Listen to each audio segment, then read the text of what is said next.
মাননীয় প্রধানমন্ত্রী তাদের এই প্রস্তাবকে অভিনন্দন জানিয়েছেন এবং তাদের এই প্রস্তাবের প্রেক্ষিতে মাননীয় প্রধানমন্ত্রী তাদের সাথে আলোচনা করার জন্য আমাকে মানে আইনমন্ত্রীকে এবং শিক্ষামন্ত্রী জনাব মহিবুল হাসান চৌধুরী এমপি তাকে দায়িত্ব দিয়েছেন। আমরা তাদের সাথে বসবো এবং আমরা এটাও বলতে চাই যে তারা যখনই বসতে রাজি হবে, এটা যদি আজকে হয় আজকেই আমরা বসতে রাজি আছি।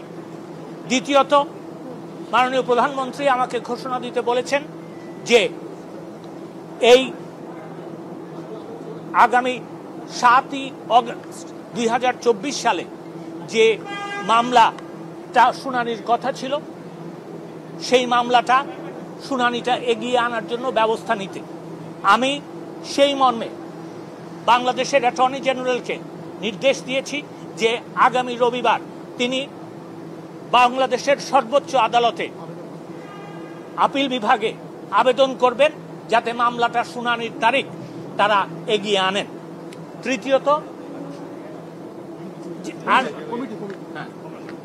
তৃতীয়ত হচ্ছে যে আপনারা জানেন যে গতকালকে মাননীয় প্রধানমন্ত্রী তার ভাষণে বিচার বিভাগীয় তদন্ত কমিটির কথা ঘোষণা দিয়েছিলেন। সেই প্রেক্ষিতে আমরা একজন বিজ্ঞ বিচারপতি হাইকোর্ট বিভাগের বিচারপতি জনাব খন্দকার দিলুরুজ্জামানের কে এই কমিটির জুডিশিয়াল বিচার বিভাগীয় তদন্তের দায়িত্ব দেওয়ার জন্য কমিটি তৈরি করেছি। আর চতুর্থটা না, মাননীয় এই প্রস্তাব মাননীয় প্রধান বিচারপতির কাছে যাবে। মাননীয় প্রধান বিচারপতি আমার বিশ্বাস নিশ্চয়ই সরকারের যেহেতু এটা দায়িত্ব তিনি সেই প্রেক্ষিতে মাননীয় বিচারপতি জনাব দিলুরুজ্জামানকে না আরেকটা কথা ভুলে গেছি, আরেকটা কথা আছে বলে দিই। আমি এই প্রেক্ষিতে দেখেন আমরা দেখেছি এবং বিশদভাবে আমরা পরীক্ষা নিরীক্ষা পর্যালোচনা সবই করেছি। দেখা যায় যে যারা কোমলমতি কোটা বিরোধী আন্দোলন করছেন যে শিক্ষার্থীরা তাদের কিন্তু এই কটা দাবি ছিল এবং যেহেতু সরকার তাদের দিক বিবেচনা করে এই দাবিগুলিতে রাজি হয়েছেন, আমার মনে হয় আজকের থেকে আন্দোলন করার আর কোনো প্রয়োজন নাই। আমি সেই কারণে তাদেরকে আহ্বান জানাচ্ছি, অনুরোধ করছি, একজন পিতৃতুল্য নাগরিক হিসাবে আমি তাদেরকে অনুরোধ করছি যে তারা যেন এই সহিংসতা বন্ধ করে এবং এই আন্দোলন প্রত্যাহার বা স্থগিত করে। আমি এইটুকু বলতে চাই। আপনাদের জন্য কোনো প্রশ্ন থাকে আমি নিতে রাজি আছি। আজকে তারা প্রস্তাব দিয়েছে তারা আলোচনা করতে রাজি আছে। আজকে আমরা রাজি হয়েছি। এটা দেরি কোথায় হলো আপনি আমাকে বলে দেন। সরকার কি আদর্শিকভাবে কোটা সংস্কারের পক্ষে যাচ্ছে কি যাচ্ছে না, আমি পরিষ্কারভাবে একটা কথা বলতে চাই।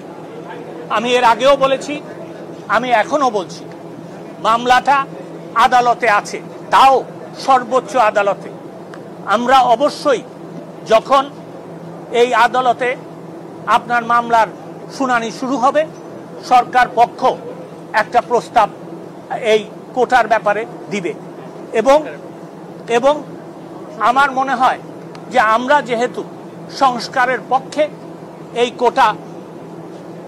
এই প্রস্তাব দিব কোটা সংস্কার করার জন্য, সেই জন্য আপনারা বলতে পারেন যে আমরা কোটা সংস্কারের পক্ষে। আমরা যতটুকু জানি যে বিচার বিভাগের থেকে সর্বোচ্চ ক্ষমতার অধিকারী নির্বাহী বিভাগ, তো এই দেশের এত এরকম বাজে সিচুয়েশনের আগে নির্বাহী বিভাগ কেন সিদ্ধান্ত নিল না? বা আপনারা প্রথম কথা আমি আপনার প্রশ্নের জবাব দিচ্ছি এবং আপনার সাথে দ্বিমত পোষণ করে আমি জবাব দিচ্ছি। প্রথম কথা হচ্ছে যে দেখেন 2018 সালে মাননীয় প্রধানমন্ত্রীর নির্দেশে কিন্তু কোটা বাতিল করা হয়েছিল।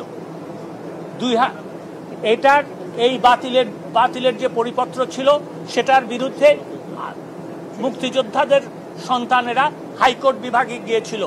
কোটা আন্দোলনকারীরা কিন্তু তখন কোনো পক্ষভুক্ত হয় নাই। তারপরে যখন রায় হলো তখন কিন্তু তাদের আন্দোলন শুরু হলো, তখনও কিন্তু তারা আপনার এই আদালতে যায় নাই। তারা আদালতে গেছে, আমি আগেও তাদেরকে সাধুবাদ জানিয়েছি, আজকেও আমি তাদেরকে সাধুবাদ জানাচ্ছি। এইটা কিন্তু আদালত যখন এই রায় দিয়েছে তখনই এই প্রশ্ন এবং এই আন্দোলনের শুরু হয়েছে। আমি শুধু এইটুকু বলবো যে তাদের আন্দোলনের প্রেক্ষিতে তারা তাদের বক্তব্য বলেছে, আন্দোলন বন্ধ করার জন্য আমরা তাদেরকে অনুরোধ করেছি এবং আদালতে যেতে অনুরোধ করেছি। আদালতে তারা গেছেন, আদালত সিদ্ধান্ত নিলেই আমরা সেটা করতে পারি। বাংলাদেশে আইনের শাসন আছে। আদালতে আপনারা খতিয়ে দেখতে পারেন ইতিহাস, আদালতে যখন কোনো প্রশ্ন ওঠে তখন কিন্তু আদালত যতক্ষণ পর্যন্ত সেটা শেষ না করে ততক্ষণ পর্যন্ত নির্বাহী বিভাগ কোনো এটা নেয় না, সিদ্ধান্ত নেয় না।